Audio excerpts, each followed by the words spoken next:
Yes, hello all wonderful learners. So this is the MCQ series which we had started already, and we are going to learn over you only through MCQs, right? So let's take upon the question today. Before that, as I always tell you, please subscribe the channel, like and comment, and let me know what else you want.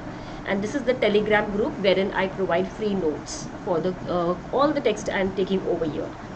So today I've taken an MCQ which is related to our female reproductive system. Okay, now what does this MCQ says us? The MCQ says that which of the following, okay, which of the following is accurately describing the events in the female sexual cycle. So for these type of questions, it is very, very important that your understanding is very, very clear. You are very clear and you've nicely read. Only then you can solve this type of MCQ, wherein I have given you 5 options and you have to select the correct one. Option first says FSH causes the development of corpus luteum. Estrogens and LH have got a positive feedback relationship during the late follicular phase.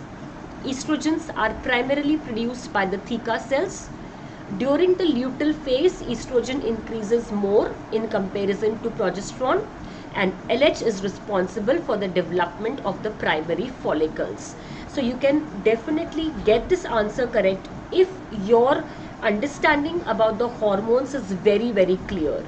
So what is the correct answer? Definitely the correct answer is B, that estrogens and LH have got a positive feedback relationship in the late follicular phase. When I say late follicular phase, that means it is not the time where the follicles have bursted out into the release of the ovum. That comes a phase which is a mid cycle of the phase. See, this is the mid cycle of the phase. Now this is a very important graph related MCQs for your future exams. You see that in the first half, which is mainly under the influence of estrogens and FSH.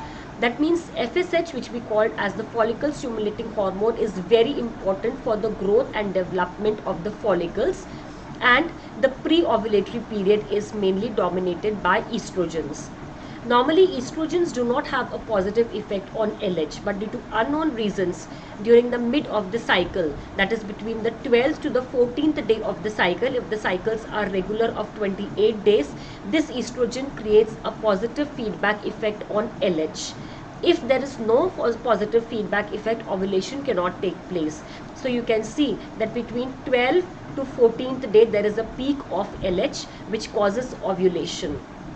Once there is ovulation, there will be the post-ovulatory period which will be dominated by progesterones and a slight increase in the LH, but later on it will decline, right? So the pre-ovulatory phase is estrogenic and the post-ovulatory phase is progestational, and a mid-cycle LH surge.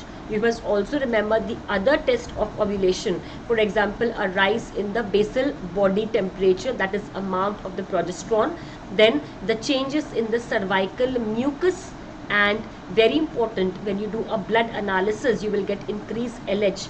But nowadays, very important also in the case of infertility, what you do is a transvaginal endoscopy.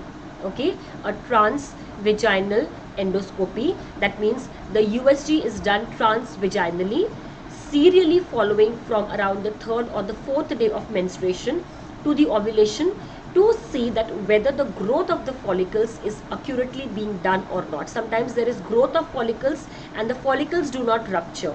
So the infertile couple can be treated accordingly. If there is no growth of follicles, you will be giving the drugs which will help in the development of the follicles. But if there is a problem with ovulation, that means the rupture and the release of the ovum, then the drugs will be given accordingly. Or if there is a deficiency in progesterone, then the treatment will be differing. So this is very, very important as far as correlation of physiology with your OBG, that is obs-gynae.